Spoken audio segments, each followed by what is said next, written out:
I'm your host, Matt Knapp, and on this episode of Bigfoot Crossroads, I'm joined by guest Joe Flippo. Joe is a Bigfoot witness turned investigator who has had some incredible encounters with these creatures, including a time when he was so close to one, he almost reached out and touched it. All right, Joe, welcome to the show. Glad to be here. We have talked about getting together on this for a while now. You and I have talked for, how long has it been that we've been talking on the internet? We've been talking on the internet at least since, I think, 2009 is the first time that I remember getting on the Bigfoot Outlaw stuff and talking to you, just typing. I think we've just been back and forth on Messenger for the past 2.5 years, maybe. Yeah. I'm glad to have you on the show. I've enjoyed reading your posts over the years. You have lots of interesting and intelligent things as far as I'm concerned. I don't know how everybody else feels about them, but it don't matter. So I've really been looking forward to having you on and letting you tell some of your stories. I know you've got a bunch of them. Just how did you end up interested in these things? Well, I grew up in the South like everybody down here. We heard about boogers growing up. You know, kids get on the porch before dark, booger man to get you or whatnot like that. And I never believed in a booger growing up other than it was like the boogeyman. That's something to scare kids. I did grow up in Wayne County, Tennessee. I lived up there part-time and then in Lauderdale County part-time. And when I was in Wayne County, Tennessee, I stayed with my grandma, and her husband lived with his dad, taking care of him. He was an elderly guy, and this is in the early 80s. And he was always adamant, you get on that porch for dark, and if you ain't here, I'm going to be looking for you and hollering for you, and I better hear you or I'm going to come hunt you. Well, my grandma would always be like, well, don't scare them kids like that. Yeah. And so I grew up, there would be things, you know, you might see a tree twist or something. And my step-grandfather's dad had 1,500 acres at one time, and he had cows, and he had chickens and pigs and goats. So he run a lot of livestock, and he would say, well, y'all be quiet around this area or whatever. If we see a twisted thing, he'd say, don't come up here. A couple of days, booger might get you. And you know, we'd laugh about it. Me and my cousins that stayed up there, and so I never really cared about it as far as it was just kind of like Santa Claus, the Easter Bunny. You know, it was something that grown-ups told kids because they wanted them to mind. Right. And so moving on up to about 2005, you know, I was working as a security guard at a paper mill down in Evadale, Texas, and we were getting ready for Hurricane Rita. And Hurricane Katrina had just hit a few weeks before. So we were battening down the hatches, as they say, and getting everything storm ready. And I was checking some property along the Neches River down there. And I'd parked the truck behind Evadale High School and walked down to check at property. And as I was shaking the door, I heard something going, and I thought, that sounds almost like a monkey. And so I went, and I thought, well, this must be a bird. I hadn't lived down there too long, and I went from woodlands to the swamp, and I was learning that there's a lot different stuff down there. So I decided I'm going to go and look and see what that is, because maybe it was a loon, or maybe it was something down there that made that sound that I didn't know what it was, but I could learn, because I was always, as a hunter, learning my environment so that I could hunt deer and hogs and things. And so I did go, and I just took off walking, went try to be quiet. I could hear it, and it's pretty loud. So I walked down, make a long story short, I walked along the Natchez River, and there was a bank there about 10 foot high. And I looked over it, and when I did, I saw something leaned over, squatted down in the water looking for something with its back to me. And it was to the right in front of me. And so when I saw that, the first thought was, hey, that's a bear. And then I thought, I didn't know bears were in the swamp. And then I thought, well, this has got to be something else. It can't be a bear. And about that time, the head turned, it heard me, and it stopped that hoo-hoo-hoo sound, and it turned, and it twisted at the waist and looked at me, and I saw the ear first, and it was a little small ear that looked like a monkey ear. And that's when I knew it wasn't a bear. And it kept turning around till its shoulder was back behind it, and it was looking at me. And then it stood up and turned and looked at me, and that's when I knew it was some kind of primate. It wasn't nothing that I'd ever seen before. You know, I wasn't even thinking about Bigfoot at this time. It's Hurricane Rita was about to hit, and Hurricane Katrina was pretty bad before that. And I was thinking, wow, there's something got out from a zoo somewhere. Yeah. And I was sitting there looking. That thing stood up, and it looked a whole lot bigger after it stood up than when it was crouched down. And when it stood up, it was almost level with the top of that hill, that bank there. It like about 4 or 5 inches being as high as that thing, but it didn't stand all the way up. It stayed kind of crouched, its knees bent. But it turned around and looked at me, and I sat there and I looked at it, and I didn't know I knew what I was seeing, but I didn't know what it was that I was seeing, if that made sense. So I thought, well, I'm going to look at this as much as I can, because it piqued my curiosity. I didn't know how many more of these things was around. It could have been something natural. It could have been something got loose, but I sat there and watched, and I got to looking, I got to thinking, if he comes up that hill here, we're going to have a problem. And he was looking at me like, if he comes down this bank here, we're going to have a problem. And it's almost like we were mirroring, our expressions were mirroring what I was thinking on his face, and probably he was thinking the same thing. It was a male, and you could see his genitalia. And so I sat there and watched it, and we just looked at each other. They say don't look these things in the eyes. I didn't know that back then.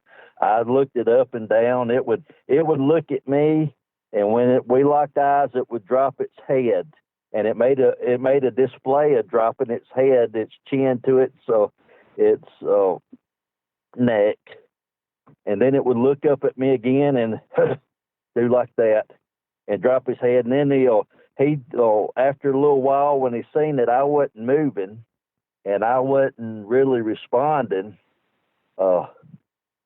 he looked, and I looked at the truck, and he looked out across the water. Or when he looked across the water, I looked at the truck, and I figured that truck's at least 200 feet away. He comes up this hill, I ain't gonna get 3 steps, he'd have me. So I hope he don't come up that hill. And he picked his hands up and kept looking, and then he held his hands out like, okay, The elbows were bent forward, but the palms were down. That's about the best way I can describe it. He had real big hands. They were probably a foot wide and probably 18 inches from the end of his middle finger down to his wrist, I'd imagine. They were big. Wow. He was black. His skin was black, like an ashy black gray. It looked like it. Humans have oils in their skin, but he didn't look like he had oil in his skin. He looked more like a gorilla with what it looks like old leather, old saddle leather. It gets creased, and that's what it looked like. And he looked at me and he huffed, and then he watched me and he went across the river. And when he got about halfway across, he kind of dropped his hands and looked straight ahead and kept going. And when he got on that other side, he was gone. I mean, it was amazing how fast and quiet that thing moved. You would have thought, as big as he was, he would have made a sound like a tractor going through the woods, but he didn't. He was silent, and it was so fast it was unreal. It was almost like, did I just see him do that fast? And so I sat there and thought about that for a while. And I went along around the rest of my duties that evening, and that was Saturday evening. And Sunday morning, I called my grandma. She lived up here in the Tennessee area, and I said, "Hey, you never believe what I saw yesterday." She said, "What?" And I started talking to her about it. And she said, "Sounds like you saw a booger." And I hadn't even mentioned a Bigfoot or anything but a gorilla-looking thing to her and described it. I said, "What do you mean a booger?" She said, "Well, Pete, we got them up here." I said, "You always said that boogers wasn't real." She's like, "Yeah, but y'all was little kids. I know y'all enjoyed playing around there. They ain't never hurt nobody. I just didn't want y'all to be scared going to the woods." And I thought, well, that's what that is. I guess I better figure out what these things are. Because I said, Mr. West used to talk about people, and that was my grandmother's daddy-in-law, who would come up missing in the woods, and they would be like farmers that farmed their land, and they just got turned around, he said, and didn't come back. And she said, yeah, they probably got them. People tend to come up missing and stuff, but I just I don't promote those stories, is how she put it. She said if they was out in the woods at night, it ain't no telling what happened, and they just I don't know. I said, okay, well, so my thinking was, well, I better learn what these things are, because I like to hog hunt, and that happens at night on private property anyway. And then I like to deer hunt, and that happens during the day. And I like to squirrel hunt, and I like to rabbit hunt, and I like to fish. And so I said, well, if I'm elbow deep in a gut pile and one of these things walks up, I may be in trouble if I don't know what I'm doing. And so that's how I started out. I started as a hunter, learning how to deal with this creature, because apparently it was an apex predator. You don't get that big and that strong by just eating grass. I think he was probably looking for fish or crawfish or crabs or something down there, trying to find him something to eat, because he looked like he really needed a meal, but he was a thick animal. He was monkey strong, if that makes sense. So just looking at him. How much do you think he weighed? I think he weighed at least 750, 800 pounds. And the reason why I say that, at the time, I was 228 pounds, and I wore a size 38 pants. And his thigh was as big around as my waist. Wow. I mean, he was a big animal, and he was an enigma to me at the time because I didn't know. I never thought, hey, this is a person, because everything that I had known about monkeys and apes, their skin color is the same on the top of their hands as it is on the palm of their hands. Same way with the feet. But human palms, whether it's their hands or the bottom of their feet, are light colored. And these that one that I saw had solid black hands, and he just looked like a mix between an orangutan and a gorilla, to be honest about it. And so as I studied on how to find them, I got on the internet and I started looking up, and I typed in the word booger, and I got a lot of weird things. But then I went to Sasquatch and the Bigfoot websites, and I looked around, and I started seeing things to look for in the woods, like the bowed trees, the twist, and the breaks. And so I started going around to places down there and looking for that. And because I was a patrol guard on that paper mill property, I had access to a lot of it. And I got to noticing those things were all over the place. And I'd find a road, and it would be an access road down in the middle of the paper mill, and I'd drive back there checking the gate, and you would see a bow right there by the gate, or you might see a twisted sapling, and it would be pointed at the pond back there, or something like that. So I got to thinking, well, if these things are here, and apparently I saw one, so it's got to be something here. And it's doing this. Maybe if I look for these things other places, I can find them. And that's pretty much how I got started.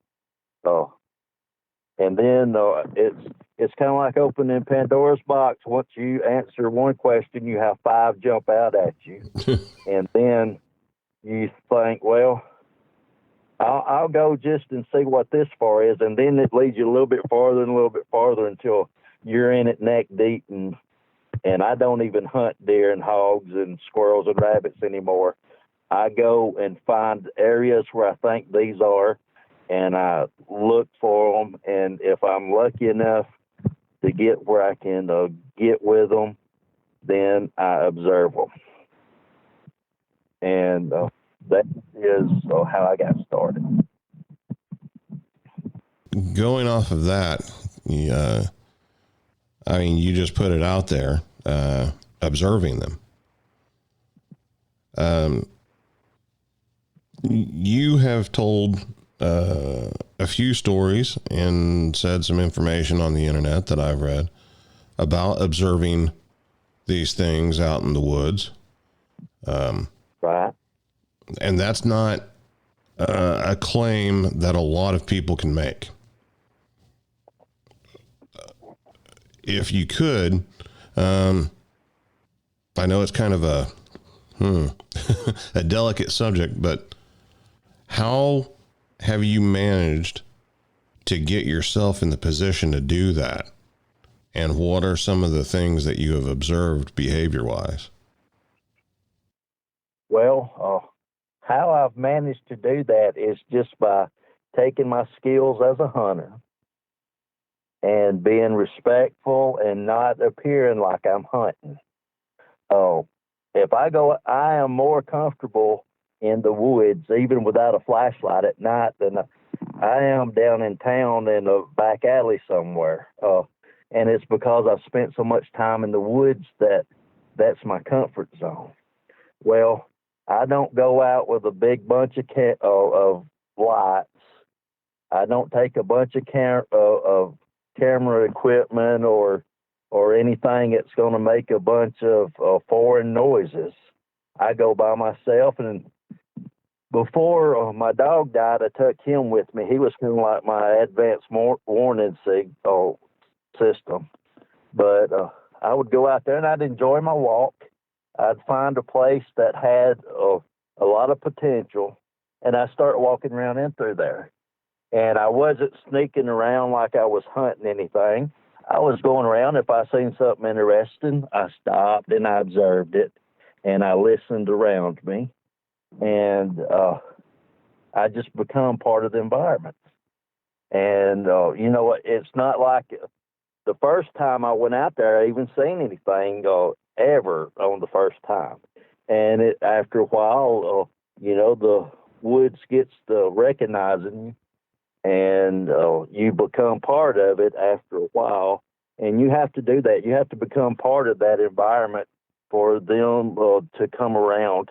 And you can't look like you're doing anything suspicious, or else everything is going to be suspicious of you. And that's just what I did. I went and I enjoyed myself. I'd take my radio with me, or take my harmonica, or I'd just take, something that I thought would be interesting that might click or pop or whatever. I've hit spoons together. Just something. They're very curious, and you got to use that curiosity against them without them knowing that you are doing that. And that's pretty much what I did. I just let them be them, and I was me, and I let them come to me. And for example, the first place that I went and I actually saw one when I was actually hunting one was in McFadden West Park down on I-10 in Orange County, Texas. And it was on a Saturday morning. I had worked Friday night from 3 to 11, and I got off. And I went home, and I figured, well, I'm going to see if I can find one of these things. And so I got home, rested up to about 3 o'clock, and then I got up and I went over to that park because it had a property that went all the way back to Cow Bayou behind it back there. And so they got a big walkway up there that's pretty nice. We don't have the type things down here, but maybe it's because it floods, but there's a walkway kind of like a suspension bridge that goes back probably half a mile all the way around, but it goes way back in the woods. And I had been down there, and I'd noticed some breaks and stuff in the trees, bends and things, and I thought, well, I can take and walk this boardwalk down, and I won't leave any prints on the ground or anything, and then I can slide down the tree that is mounted to in the back, and I can climb back up that and then go if I need to. So I went down there and I did that. I climbed down. It was still dark. The gate wasn't even unlocked yet down there. And so I climbed over the gate, parked outside of it, and walked in. And I walked the boardwalk, and it was pretty easy because can't fall off as long as you hold on, And I got in the far back there, and I slid down that tree, and I walked back in there, and I sat down and got still about 20 minutes before the sun come up. And I sat there, and I just sat there and waited. And I didn't go to sleep. I didn't start making any hollering noises. I didn't do anything, but I was just there. And when I was there, that's when I first saw one. I'd walk back in the woods. There was an asterisk-looking sign that I hadn't seen before then. It looked like an X with lines straight down it. It was two smaller trees that had the roots sticking up in the air, and that's what caught my interest. And because I knew Hurricane Katrina had gone through, and I didn't think that went from that because you could tell it'd been there a while. And the tree in the middle that was going straight up was still alive, and you could see where it was growing a little bit, and kind of holding those trees there. It's kind of hard to explain. There was moss on it because it's swampy, but I got in there and I sat down and I got still. And while I was in there, I started hearing something popping small limbs. And by popping, I don't mean like shaking or anything, but it sounded like you would take and make firewood kindling, you pop them. Mm-hmm. And I heard that a few times, and I thought, well, I don't know what that is, but whatever it is it's either a diehard Cajun out here or something with hands if they're making firewood this early in the morning. And you didn't smell smoke or nothing, so I got out there and I sat out there. And daybreak come along, and you could hear stuff rustling around. And when daybreak got up good, there's a tree down there that I seen something leaning out sideways from it. And I thought at first it was somebody's child got loose, and it was out there doing something. I thought, that don't really look like a chow. You know, the hair was kind of fuzzy around the head. And I thought, that's another one of them. And it was about 5.5, 6 foot tall. It wasn't as big as the other one. And it was sitting there playing around the tree and digging into something. And every now and then it would look out there, and it looked straight at me the whole time. And I didn't know what it was, so I sat there and watched it. And whatever it was after, and I think it was probably after mud bugs. That's the only thing that made sense to me at the time. But it was digging something up and eating it. Huh. And I thought, that's interesting. So was it using the sticks to dig or just its hands? It was just using its hands. That's the reason why I think it's probably after mud bugs, because you could see its hand when it put it up on the side of the tree. When it looked around, that his hands was caked. It looked like it put its hand down in there and pulled, and it had that swamp mud all on its fingers, and you couldn't even see its fingernails or the color of its hand because it had so much of that bluish gray mud on it. And so it was digging something around there, and then after a little while, it'd look around the tree, and then it'd move over to another one, and it wasn't like it was scared of me. It was just keeping an eye on me, and it knew exactly where I was. I sat down, I thought head pretty good, but I got to thinking, well, apparently you can't hide from these things, because that one didn't look like an old one at all. It looked pretty young, and it knew exactly where I was, so it probably smelled me. I didn't even think to check the wind or anything. I was just sitting there seeing if I could see anything. Maybe, I don't know what I was expecting, but I wasn't expecting just to see one that close. But yeah, I saw it pretty close. It was within, I guess, 20 yards of me easy. And you didn't notice any others around at the time? No. At the time, I could hear things going on, but it every now and then it would look up like it was looking past me and above me, if that makes sense. And it would every now and then it would turn its head 90 degrees, looking whatever, but it wasn't anything that I saw that time there. And I've seen, I'd go back there and I sat there and look, and I was there another time and I saw a larger male there, and he was sitting there picking up nuts, eating them off the ground. He's sitting under a tree, and he'd put them in his hand, and you could hear him close his hand, squeeze, and move his fingers, and you'd hear those pecans pop. It's like he had the pressure. He'd just put 2 or 3 of them together, and he was pushing and twisting and popping those pecans down there. And he was taking and eating the pecans and spitting out. I guess it's part of the hole that he got in his mouth. But he's sitting there just eating. And he was an older one than that one I saw the first time. He was at least a young adult. He was over 7.5 feet tall, probably, because when he was sitting down there, he's on all fours. He was sitting on his haunches.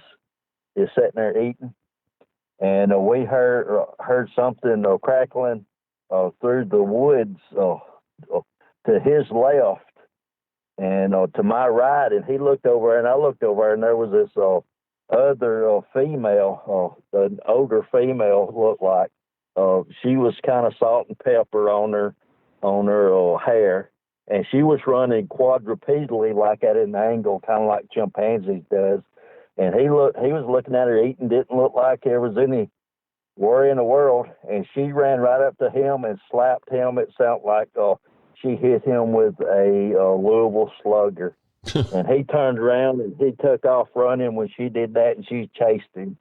And I thought, crap, I better get out here. She might come back, and I might be next. You might be next on the list. Right. But, I was driving home that day, and I thought, to me, he wasn't doing anything.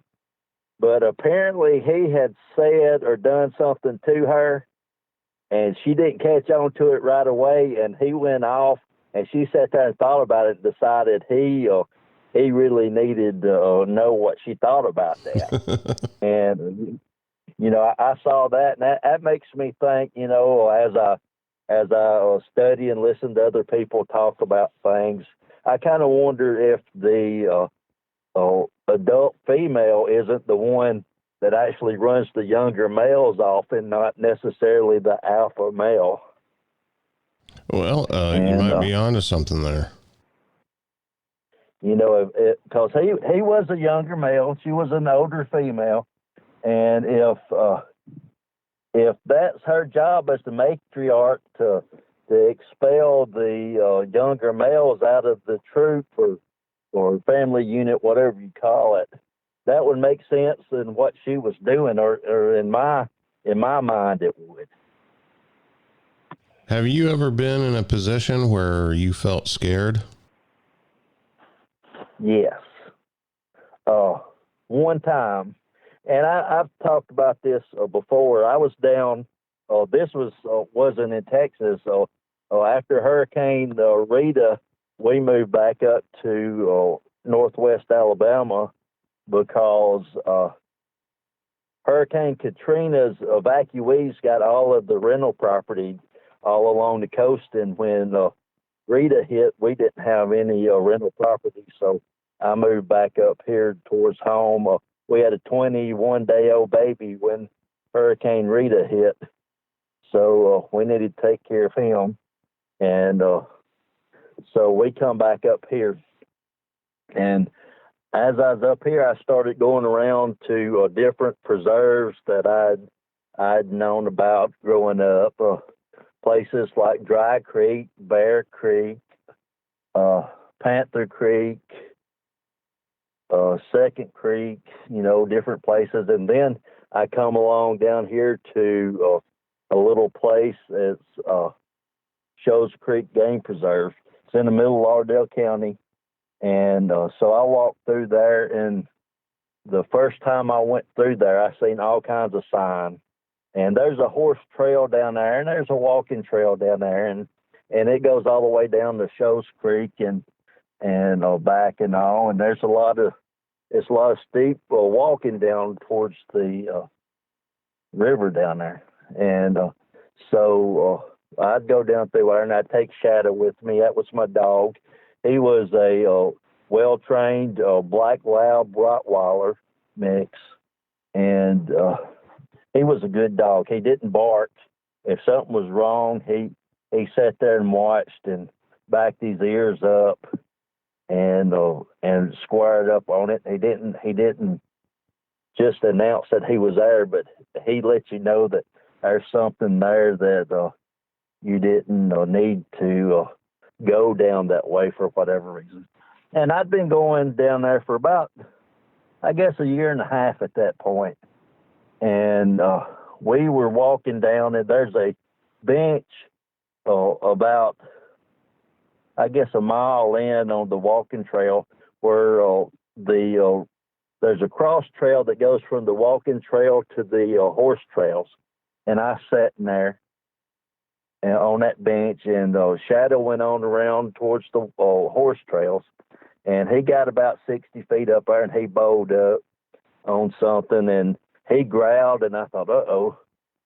And I thought he might have squared up on a coyote or something, but he laid his ears back, and he tucked his tail, and he shot a beeline for my truck, and he wasn't worrying about a trail. He was bushwhacking all the way through there. And I hollered at him. He wouldn't come. So I stood up, and I started to go down that trail, see what it was, and I heard something growl at me. And I tell you, I've never heard a growl like that. It rumbled me inside my chest, and it sounded just like a 2-ton line, just real deep, and right across the trail there was another growl. It was almost a growl and a bark. I can't explain it. So I decided this time get out of there.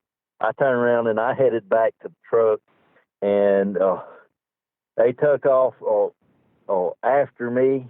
I seen one, and there's only one I seen, but I heard the other ones, and they stayed next to me the whole time I headed to my truck, and they were either in front of me or beside me the whole time.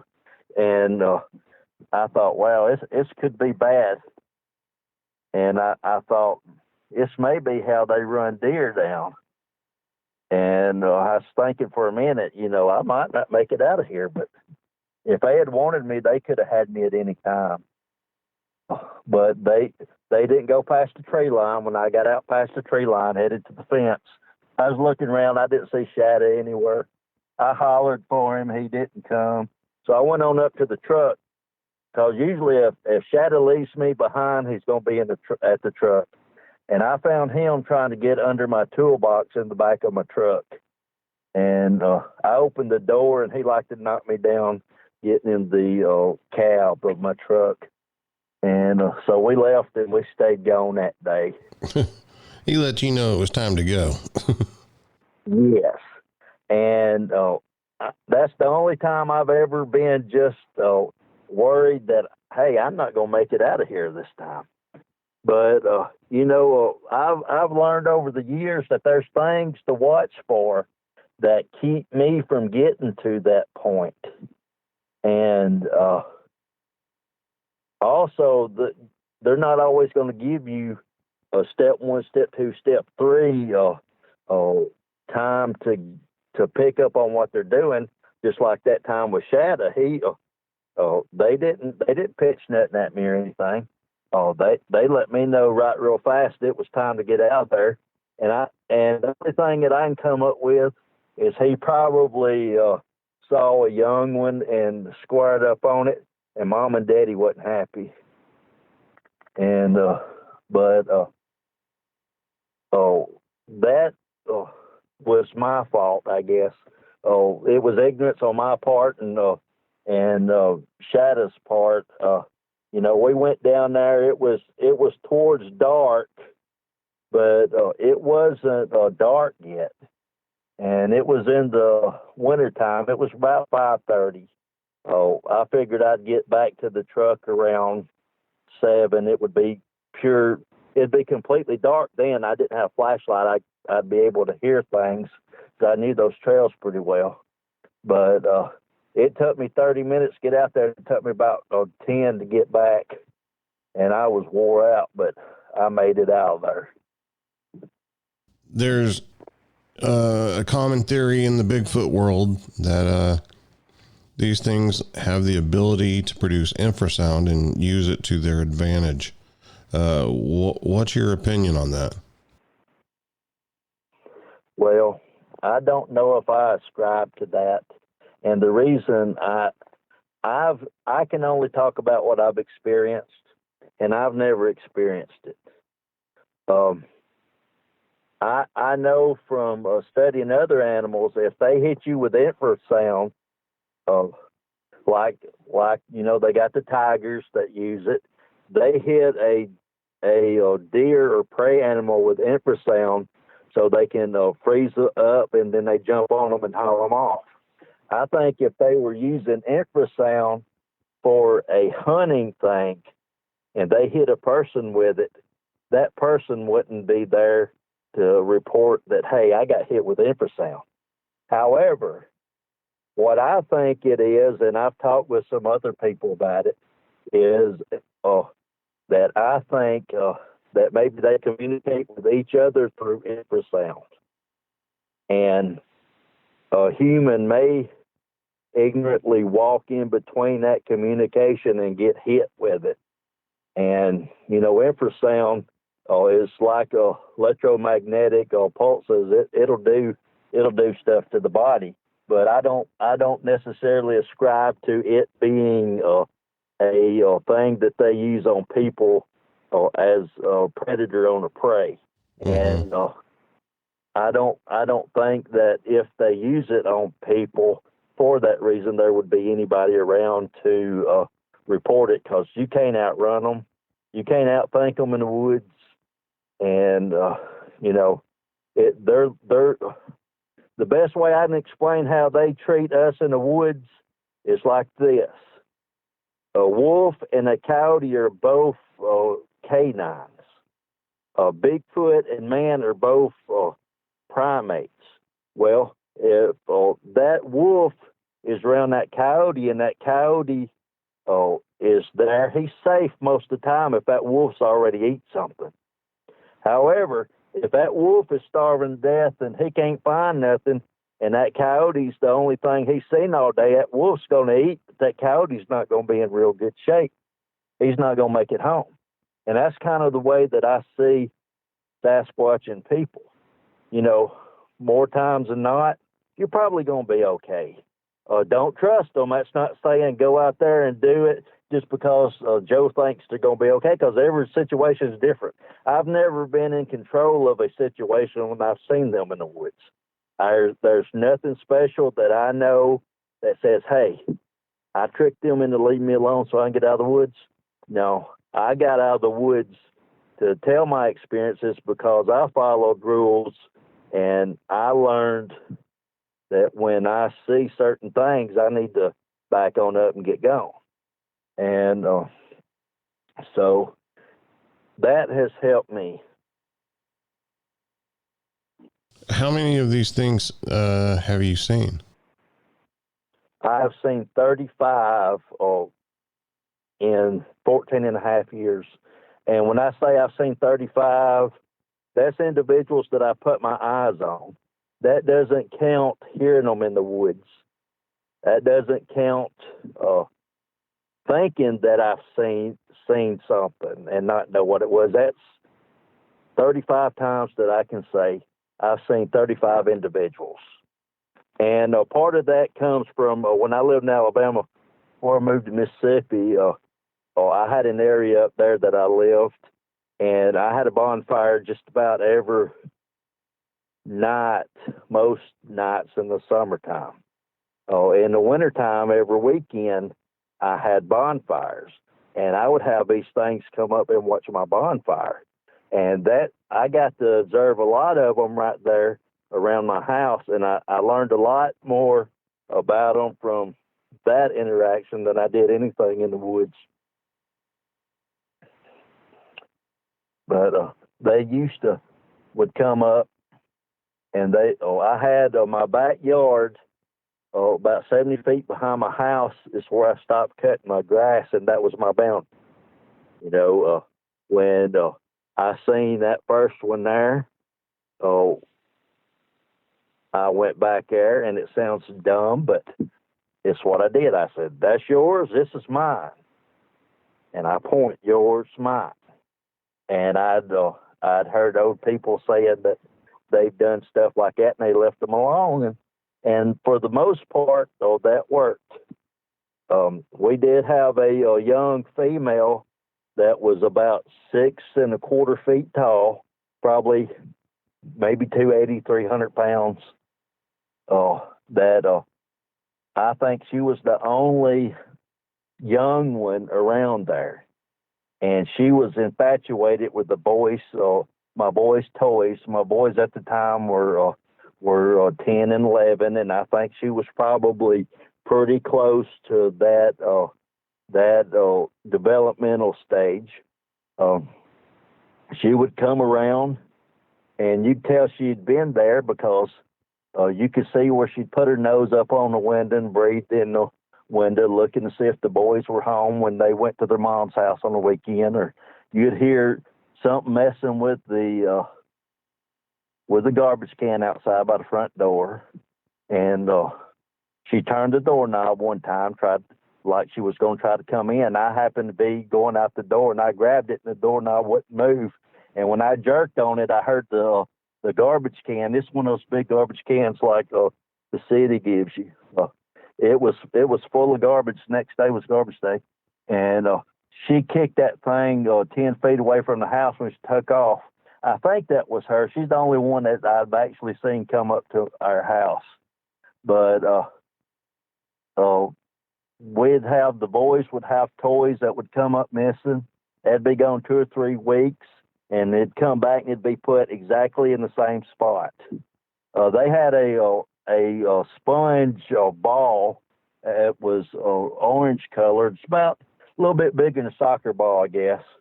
And the boys kicked around and played with it out in the backyard. And it come up missing. And 2 weeks later, it showed up in the exact same spot where it was. And on the bottom, when I picked it up, there's a chunk fell out. Looked like something had bit a piece about half the size of an orange out of it and stuck it back in there and set the ball down on the ground. Like we wouldn't notice it was bit or something. I don't know, but I always thought that was interesting, and I'd laugh with the boys about it. Say, yeah, that female Sasquatch must have thought that was the biggest orange in the world. She took a bite of it, realized that ain't no orange. Have your boys seen them? Yes. My boys, I tell you this story. They had been watching another show that come on TV that had 4 people that never found the Bigfoot. Yeah, I think I'm familiar with that one. Yeah, and so when they turned 11, they started saying, "Daddy, you go Bigfoot hunting all the time. Won't you show us one?" I said, "Well, listen, the difference in that show and real life is, number one, there's no screen in between the Bigfoot and me. That's what makes it a different game. Number two, I find what I'm hunting." I said, "I'll take y'all and show y'all." So I had different places up and down Natchez Trace that I'd take them, and would go down to Bear Creek campground down there, and you can make some hollers, and they'd holler back pretty much down there, and they thought that was pretty neat. They could sit around the backyard, and they could hear Sasquatch imitating chip widow's wheel, which sounds kind of like a whippoorwill, but it's different. But it sounds like a chip widow's wheel on a PA system. And I'd say, "Listen, boys, them birds can't holler that loud. They may be 2-3 pounds at the most." And so they got used to hearing them, and it's just neat, They'd see where that female would come up and put her nose on the window and look in. And I say, look, boys, you can trace the nose out where she's been there. And so they said, Daddy, we want to see one. I said, are you sure? He said, yeah. My older boy said, yeah, we want to see one for sure. So we took them to McDonald's at next Saturday. We were out there, and we had us a good breakfast, and we went to the academy. I said, well, y'all going to a Bigfoot hunt, y'all got to have a bright light. I said, it's better than a gun at night. And I said, so this is daytime. We probably ain't going to see one. We'll see what happens, but we're going to get us a light. So we went, did the whole thing, you know, get them excited about it. And so as we are driving over to Shoals Creek Preserve, they were playing with their flashlights, putting battery in it and everything. I was like, listen, y'all don't need a flashlight now. It's daytime. That ain't going to help you none. So we got out, got down there, and we started down the walking trail. And about 30 or 40 feet past where the tree line starts, there was a small maple tree pushed over 90 degrees, 45 degrees across the walking trail. And I said, all right, boys, listen. This right here, if you're Bigfoot hunting, means don't come past here. There's a sentinel somewhere. This tree was just pushed down last night or somewhere, probably somewhere around here. And Emery, my younger son, is like, Daddy, do a holler. So I said, okay. So I this is about 10:30 in the morning, and I let out a good whoop, and I stopped, and way on down in the valley down in the holler, we heard another one come back, and it echoed up there, up the holler, so we knew that's pretty good far back. And I looked at them and said, y'all boys, y'all hear that? I told you they in here. And then we heard another hoop of about 500 yards, 90 degrees from where that first one hollered. And you could hear something moving a little bit. And I said, y'all see there? They all in here.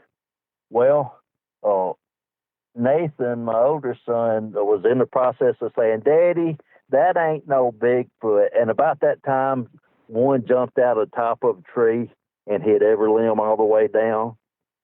And it landed flat on its feet and took off running. Now, I saw it. Emery saw it. I turned around to Nathan and say, Nathan, what do you think that is? And he was already hot-footing it back up to the truck. He'd seen all the Bigfoot he wanted to see. You got an eyeful, huh? Right. And Emery is standing there, and he said, Daddy, are we okay? I said, yeah. I said, if that thing had to run this way, Bubba would have been prey probably, because he took off running.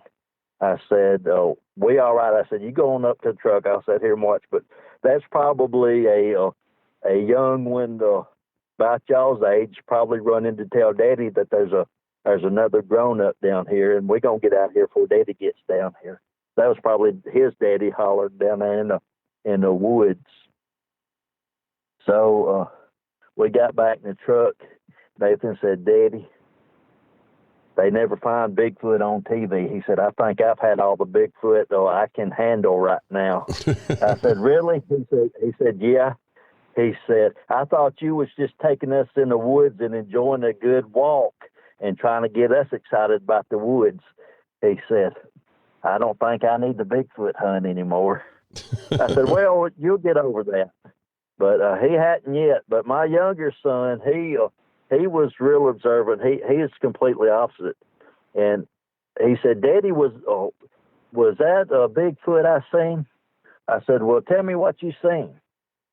He said, well, I seen something about a foot bigger than you, jumped out of the top of that tree, and it was about 35 feet. It jumped straight down, landed flat-footed, and took off running.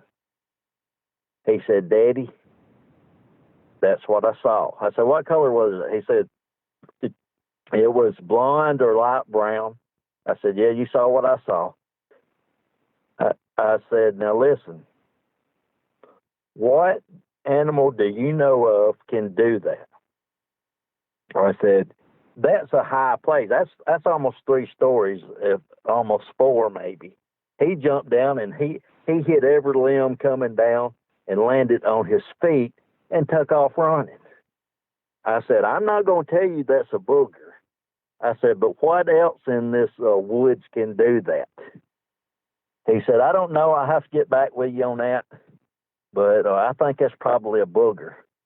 And I've thought about that a lot of times too. There ain't no man in this world that can jump down 3 stories, land on his feet, and take off running, and not have some kind of damage he can't do.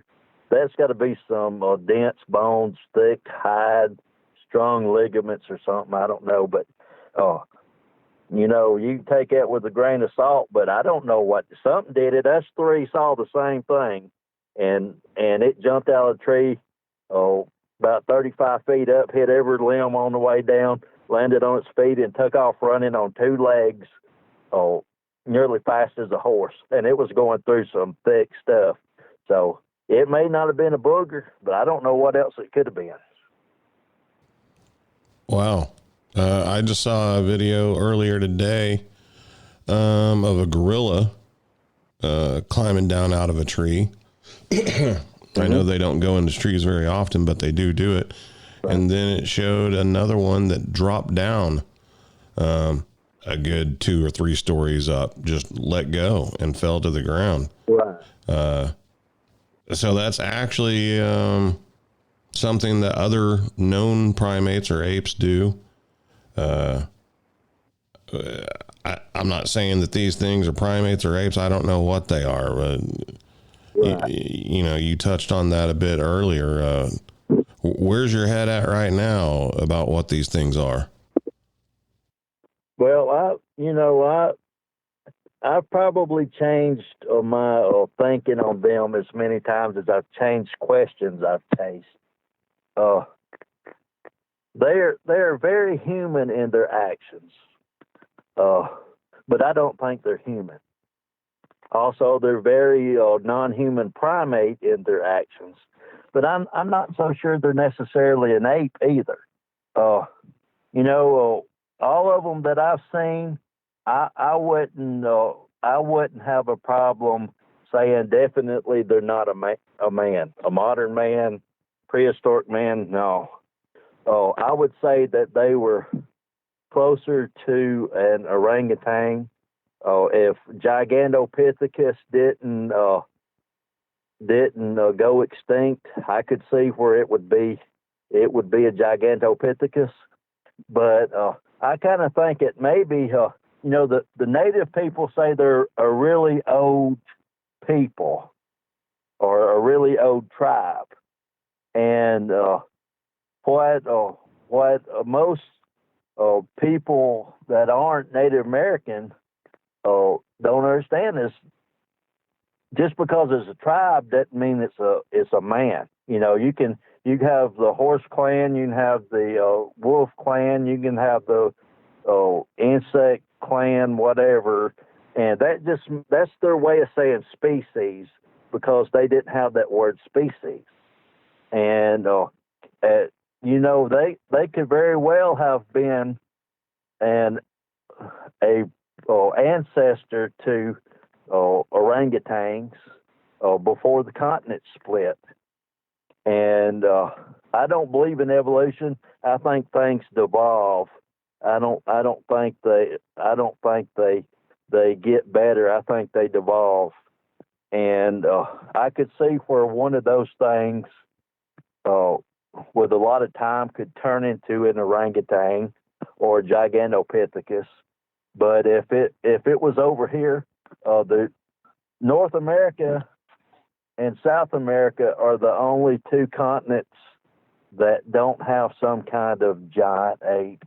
And I don't know why they would be any different than any other part of the world.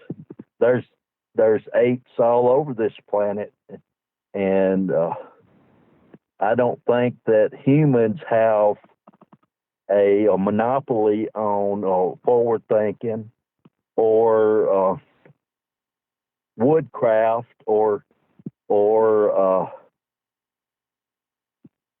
empathy. You know, Western science says that most animals, especially non-primates, are just reactionary. The reason why they do something is because there's a cause, and you find the cause, you can figure out the effect and the reaction. And I don't believe that. I think every animal is able to think, even though it may not match human logic, it matches their logic. And I think these things are large primates, and they may not be an ape, they may not be a man, but they have gone on an evolutionary track, or if you believe in evolution, where they went from eating just plants to they're omnivorous, just like humans did. They're a lot bigger than humans. Their brain's a lot bigger. But if they went along a parallel track, then they're going to be smarter than us, because 5 pounds of brain would be smarter than 2.5 pounds of brain. You know, and especially if they eat a lot more meat than we did. And so I jump around to where I really don't have a definitive answer for that, but I have what I understand, and to me it makes sense, even though I have been called crazy for thinking the way I do. But maybe they're a proto-man and not a hominoid or a homo anything, but maybe they're like a paranthropus or something like that never went extinct, but they just realized that, hey, we can't coexist with modern man. He's a terrible person to get mad. If he don't know what you is, he's gonna kill you, then figure out who you are. And they spend most of their time staying away from us. But it's just and just like people, I think that their intelligence is enough that they have some kind of culture, maybe some rudimentary language, and they have what they need that fits their world. They don't need technology. They don't need appreciative arts. They don't need a lot of stuff that we had to have out of necessity, because without all of that technology, without all that art, without all that math, we're not as dangerous to them as a deer. I mean, we would probably be like sheep to them. But because they know if I grab this man and he's going to be missed, they're going to send 200 more men down here, and they're going to come looking for this man. Well, my hunting is going to be shot for this season. I ain't going to find a deer because that man's going to stink all this place up. They're going to track down everything. They're going to run everything off, and I'm going to have to go look for something to eat. And so I think they leave us alone for that reason. But what they are, I think they have the ability to be smarter than us in their own world. They are as intelligent and successful as we are in our world. But if they came into our world, they would be just as awkward as we would be when we go in their world. Have you ever experienced anything paranormal related to them?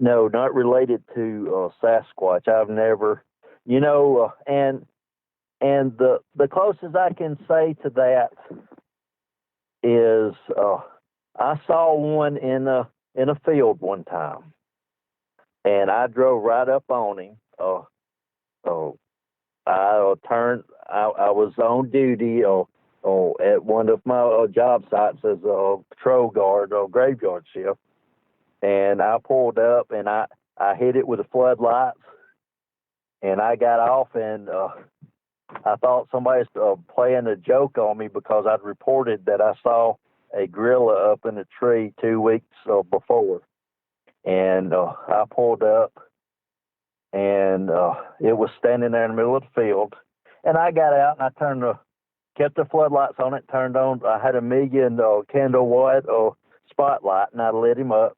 I walked around him for probably 5-10 minutes. He never moved, never blinked. I thought it was a fake because when I hit him in the eyes with a million candle watt spotlight, his eyes didn't constrict, the pupils didn't, and they didn't change. And I thought, this has got to be one of the best pranks I have ever seen. It was pretty good size. I had a Kubota side by side that had 4-wheel drive tires on it, and I would have had to stood on the hood of it to look it in the eye, and I'm 5'8", so that tells you about how tall it was. Well, I walked around it, and I started to reach out and touch it because I thought, hey, this is pretty neat, pretty good fake. And when I started to reach out to it, its hands squeezed. It squeezed its hands and made a fist, and I thought, oh, this ain't a joke here. It's a real thing, And so I backed off and I let it go. Well, whenever I cut them lights off that thing, it turned around and hit the wood, sound like a Ford tractor going through the woods without the motor, and it tore that place up going down through there. And I sat there after it and I thought, did I really just see this? I mean, did I just really walk around this thing?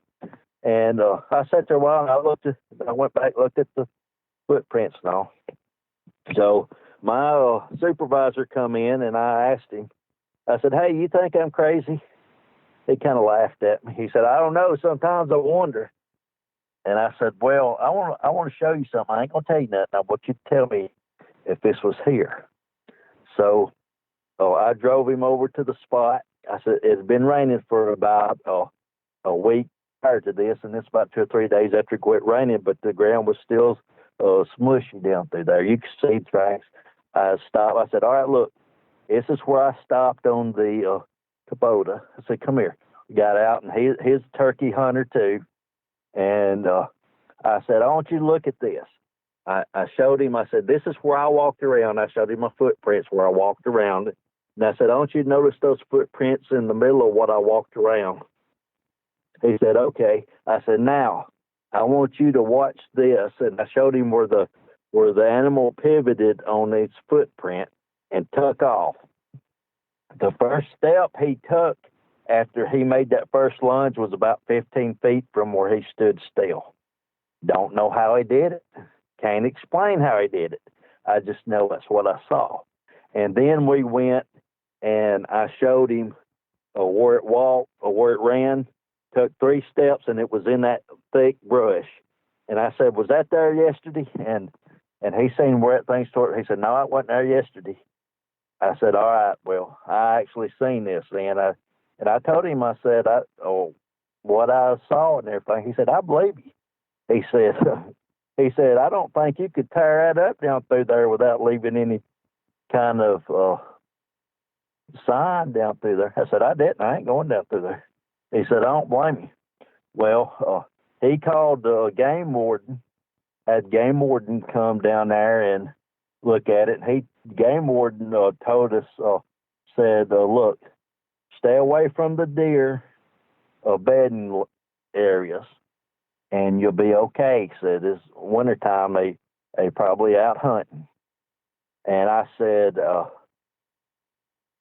what do you think it is? He said, well, it's probably somebody had a gorilla that they was keeping illegally. It got loose. I said, why would a gorilla be eating deer because they're vegetarians. And he said, you're too smart for your own good. And that's where he left it. And that's about the strangest it's got with me. But for everything else, it's pretty much been just like dealing with another animal. They're smart. If they don't want you to find them, you ain't going to find them. You ain't going to sneak up on them. And the best thing to do if you want to see one is let them come to you. I don't even know what to say, Joe. How close were you? You were about to touch this thing? Yes. Yeah, I was about to touch it because I was convinced, look, this was a really good hoax. But a couple weeks before, where I worked, they had put nighttime HD cameras, security cameras around this facility. There is in the construction stage. And they got the power on, and I was the training guard. And they told me to learn these cameras and this system so I could teach others. So I was there all night long using these state-of-the-art security cameras. Well, I seen something that looked like a gorilla sitting up in a tree, and I zoomed in on it. And that camera, when it turned and zoomed in on it, that thing looked up straight at it and looked straight at that camera. And that camera was every bit 900 feet from that, whatever it was. Booger, gorilla, I don't know. It looked like a silverback gorilla sat in the tree. That's the best I can describe it. And I recorded it, and I reported it. And the game warden was called about that, and that was 2 weeks before I seen that one I almost touched. And the game warden took that video with him when he left. Have you had any other run-ins with the government? No, I pretty much stay under the profile, under the radar. I do this. I don't do this to try to prove that they're real. I know they're real. If you tried to prove it, anybody who you would say, look, these are real, they already know they're real. I mean, you've heard stories, I'm pretty sure, like I have, of people, especially there's a guy, we won't mention his name because I don't know him that well, but down in Big Thicket, who's run into all kind of trouble for trying to show that they're real. They know they're real. If you don't have a PhD or something behind your name, they're going to say, you can't say that that's what this is. You don't have the credits and the education. But if you do, they're probably going to say, if you say that these are real, then we'll discredit you and your career's gone. Now, why? That's another load of another can of worms, I guess. But they already know they're there. And the prime reason that I say that they already know is, number one, the American government is not going to have an unknown variable inside these borders. They're not going to let anything go that they don't understand what it is, because they have to have control. Well, if these things can run along in high secured military facilities, and people who are standing guard call and say, hey, we got these whatever out here, what do we do? And they say, just leave them alone and you'll be all right. Don't shoot at them. They know what it is. Because if they didn't know what it was, they would be out there hunting them so they could kill one and find out what it is. But I think they already know. And it's my idea that that's probably why back in the early 80s, late 70s, they put out all these federal wildlife management areas, national parks and stuff, because they probably know that humans can't coexist with them,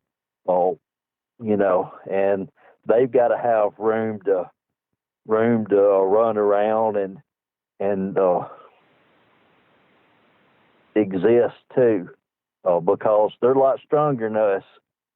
I believe that they look at us as equals, and if they knew how weak we were, we would be in a lot more trouble than you hear about. If you could have the definitive answer to just one question about these things, what would it be?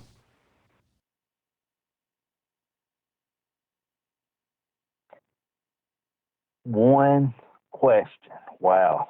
That's a loaded question in itself. It is.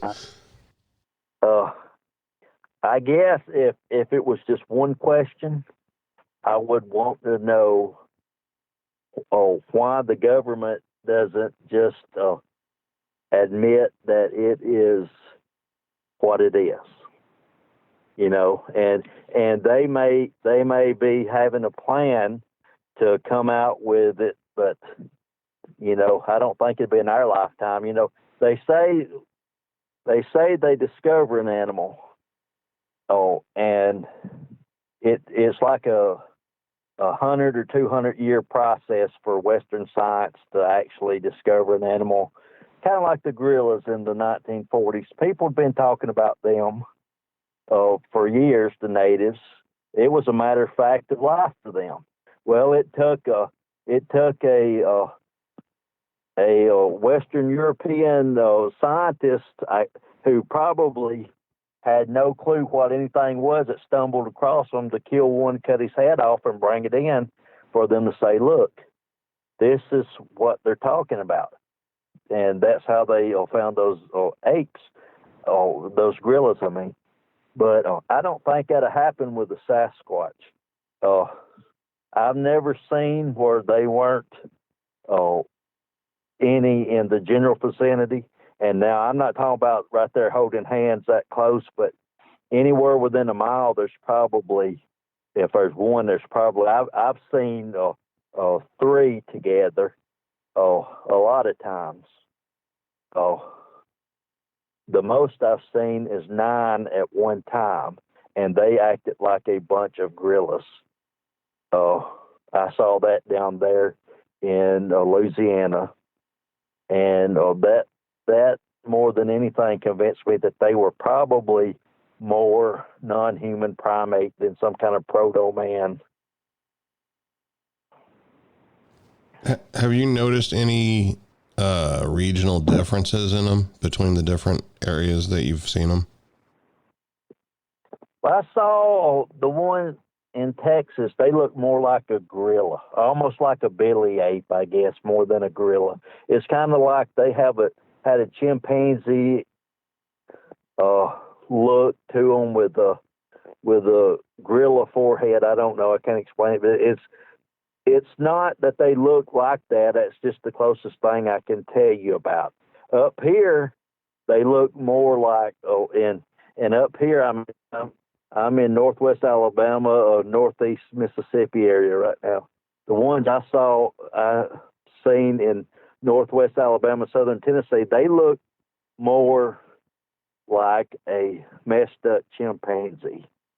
The head's wider. They're bigger. Most of them were more lanky than the ones I saw in Texas and Louisiana, and they don't seem to be as tall. But that's pretty much the biggest difference. And up here, it seems like they're more of a darker color. And I would have, if I had been a guessing person, I would have thought that the ones that were down there in the swamp would be a darker color than the ones up here, because the swamp has a lot more shadows and stuff. But those up here tend to be darker, and the ones up here tend to be more curious, whereas the ones that I saw down there are more standoffish. They don't want to be your friend. They're not going to come over to your house and and crack open a beer and watch Sunday night football with you. They're a dangerous animal. They have the potential to be a dangerous animal. I'll put it that way. But they don't have maliciousness to them, and I can't explain that other than you see a bear or you see a mountain lion, you come up on that thing, that's an animal. It may not show any intelligence in its eyes, but that animal has a lot of viciousness to it, because they'll bluff you and stuff. And these animals here, they're almost like they have a protocol. And I don't know if protocol is the right word, but it's almost like dealing with a different culture that you don't know about. For example, I tell you, like, if you see a hog in the woods and he don't know what you are, he's going to charge you if he's a big hog because he's got bad eyesight, and he's going to come up and look. Well, if you're in the woods and one of these things are out there, they may be curious about you. They may walk alongside of you out of sight, or so that they can see what you're doing. If they don't like you being there, they gonna take and make a noise, and that said, hey, I don't want you here. Well, if you aren't picking up on that, then they're gonna go to picking up something and throwing at you. Well, if you don't pick up after that, you just, all right, now I'm still going to be here because I don't get it, I guess. Then they're going to shake a tree or break a limb or something. And if that don't get you going, they're going to scream at you. And people say they bluff charge them. I've never had that happen, but I never stayed that long. But if I hear them doing stuff like that, I'm like, okay. And I talk to them just like they're a 3-year-old kid. All right, look, dude, I'm going to get up and go. And I'll get up and I'll walk out there, and I won't try to be quiet. And they might walk with you for a ways, but I don't see that as aggression. I see that as they're making sure you're getting out of there and you're not trying anything funny, because they don't trust you no more than you trust them, and that's the way it should be in the woods. That way, if you come back, they say, well, last time he did what he said he was going to do. And that's building rapport with them. But I think they believe in trading. And this is not a stereotypical thing. This varies just like with people. You got good people, you got bad people, you got assholes, you got saints. These are the same way, and that's what I think is really interesting. For example, I was down on Cane Creek off Natchez Trace one day fishing. I had a place down there that had a sandbar, and on that sandbar is really gravel. We still call it sandbar. I dug out a hole, and so the water sifted through there, and I'd catch catfish. And I'd put them in that hole because it was a pretty good distance. I had to walk to get back to the truck, and I just put them on stringer when I left, but that kept them alive. I got down there, and I'd been having a bad day, and so I said, well, I'm going to go fishing. So I got down there, and where I had dug in that sandbar before it had been some rainy weather, and it washed it in. So I dug it out and pushed it out, and seeing that the water had come back in. Well, I spent the rest of the evening down there fishing. Had 9 catfish, about a pound and a half on average. A couple was a little bit bigger, but there wasn't none of them over 4 pounds. And So when I went to when I was fishing, I was walking all up and down there. And whenever I got through, I said, "Well, I'm going to go on and go to the house. It's getting dark. It's darker than I wanted to be out there." And I went and in there, and I reached down in the water to start getting my fishing, and there wasn't any fish down there. It was gone. No, and I got to look and see if I could see where the fish had flopped out and flopped in the water.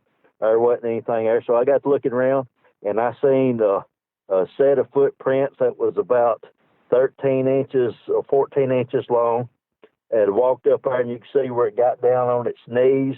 You could see where it put a hand down like it was propping itself up with one hand and grabbing the fish with the other. Now, whether it ate them one at a time or what it did, I don't know. I didn't see it. I just know by the ground what I saw. And that's all I can tell you is what I saw.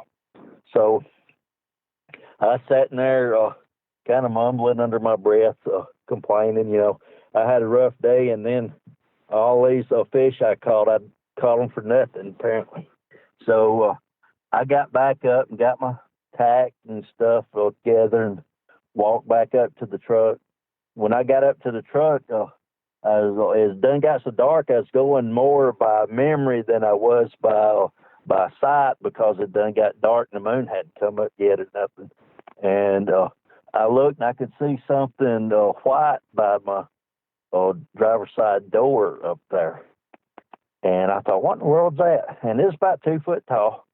So I went on up there, and it was one of my 5-gallon buckets that I had in the back of my truck. And inside that 5-gallon bucket was exactly 45 hickory nuts. So apparently, whatever got those 9 catfish thought that 5 hickory nuts was a good trade for each one of them. Huh. And I can't explain. I didn't see a booger put them there. I don't think a person is going to drive along Natchez Trace and stop and say, "Hey, that guy looks like he needs 45 hickory nuts." No, I don't think so. No. And so I can't explain it other than 9 fish were gone and 45 hickory nuts showed up in my bucket. Not just laid on the ground. They were in the bucket that was taken out of the back of my truck and placed on the driver's side where I couldn't miss it. I'd had to step over it to get in the truck. So that takes some forward thinking, and that takes some kind of thoughts of morality. And I'm not just going to take your stuff, but I'm going to trade you. And I think that comes back. Native Americans, a lot of cultures have a thing where I won't take nothing from you, but we'll trade. And that's where the idea of trade comes from. Equals traded with each other. If I gave you something and you couldn't give me something back of equal value, then it made me look weaker than you and made you look better than me. And I think that might be kind of the way that they look at things. And that comes back to another thing. There's a lot of these people want to run around in the woods and chase them, and I really, they're grown ups. They can do what they want, but I wouldn't suggest doing that, because the way that I have observed is that equals approach each other, and they'll sit down. Like I saw 2 alpha males down there in Shoals Creek Preserve, and one was an older one, and the other one was, I guess he wasn't past his prime. The first one wasn't, but he was say like the same level as say a 60-year-old man, and the other one was probably on the same level as say a 30-year-old man. I don't know how old they were, but I'm just using that as like a guide to kind of give you a mental picture. and they walked up, and they were on all fours. They walked up, looked like two gorillas, and they kind of circled. One went one way, another circled a little bit the other way, and then they sat down facing each other. But they didn't look at each other in the eye, and they made a display of looking up, down, sideways. But if they if they were looking around and their eyes met, they would both drop their head at the same time, and then they'd look up and they'd turn their head 90 degrees one way or the other after that, and that's all they did. But that makes me think that if those were either two alphas that were meeting peacefully, or they were showing respect for each other. If you go and chase them, my thinking is that if they sat down, both of them was waiting on one of the other ones to get up and walk over there to him, to show subservience to him, and saying, "Okay, you're the alpha, and I'm giving you this supplicating gesture to show, yes, you're the alpha, you over me too." But if you're chasing these things, alphas don't chase alphas. Betas chase alphas, and I've seen where they just completely ignore the beta that's chasing them because he's trying to get the alpha's attention. That alpha can decide if he wants to give him attention or not. But that beta animal, he has to have the alpha's attention for whatever he's trying to get, whatever that is. And to me, that I always go and I sit in the woods, and I let them come to me. I don't go to them. If they come up close to me and they are curious, I become busy with something that they can't see. If they come up and they're looking at me and they're growling whatever, I'll start messing with my shoe, tying my shoelace. I'll start messing with something in my pocket, something that makes sounds, and it gets them from being aggressive to being back on curious. And if they move around where they see, I might scoot around a little bit, and so they can't see, so they got to work on that. Well, that gets them from, okay, he's not being aggressive, he's just out here doing his thing. Well, if they've approached me, then they've got to be on their best behavior because I didn't encroach on them. And they're going to come up, and if they don't like what I'm doing, whatever, then they're free to leave because I was here, sitting here doing my thing, minding my own business. But if I come up on them and they don't want me there, say they got a baby, or this is where they sleep, they don't want me there, they've got every right to defend their area. They've got every right to run me off by whatever means necessary. If that means they're going to pick up rocks and throw rocks at me all night, they're wanting me to leave. If that means they're going to run up and down the nearest ridge, making as much noise, hollering, screaming, they really want me gone because I'm not welcome there. If they are going to keep doing that, eventually they're going to get to the point where they say, "Hey, this guy's so stupid. He's not paying attention. We got to get rid of him. We don't want him around the baby. We don't want him in our personal space." And then that's where it really amps up and gets hairy. And I try to keep it from getting to that way. If you have to run from a booger, you have failed. And you have failed hard, because of every experience I have had plenty of requests to leave peacefully before I've had been run off. And like I said, I've only been run off at one time, and I think that was my ignorance. We didn't know that they would be where they were, and the dog squared up on one. Interesting stuff, Joe. Interesting thoughts indeed. I'm going to go ahead and cut her off. I could go on forever. You got some amazing stories. I definitely want to have you on again in the future to share more. Do you have any final thoughts before I wrap things up? Yes. Just respect these things. It doesn't matter if they're a human, if they're an ape, if they're something else, because they're a thinking animal. They're self-aware. They want to be left alone. They're not coming into town, beating down a door, wanting something out of the refrigerator and watch TV with you.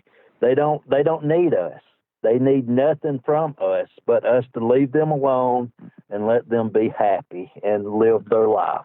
And if you want to observe them, you got to observe them on their terms, or else, you may be one of those missing 911 cases, because my opinion has always been that those cases were people who decided to shoot at them or out of fear or whatnot, self-preservation. But I'm more comfortable walking up on a place in the woods and sitting down and them showing up than I am other humans. Because, humans do have that maliciousness to them that these creatures don't. And that's just what I'd say. Don't be afraid of them. Don't show fear. Don't run from them. But be respectful. Acknowledge they're there. Don't look them in the eye too long, and unless you know how to diffuse that situation, because they can change real fast when you do that. And that's a story for another time. But just leave them alone. If you want them to leave, you got to make it their idea to leave. You're not going to run them off. You got to let them decide that there's easier places to either get food or find rest or whatever. It's got to be their idea, and you got to make them think that it's their idea on their own without you convincing them, even though you're trying to convince them. Thanks so much for coming on, Joe, sharing your knowledge and your stories. I really appreciate it. Like I said, I was looking forward to it for a long time. I'm glad we finally made it happen. And I can't wait to have you on the show again. Want to wish you and all the listeners a happy new year. Coming up on the big 2020. Yes. My, how time flies. Doing this well for everybody. So. If you've had an encounter and you would like to share it or come on the show, feel free to email me at bigfootcrossroads@gmail.com. You can also look up my Facebook page, Bigfoot Crossroads. It's easy to find. And until next time, see you then.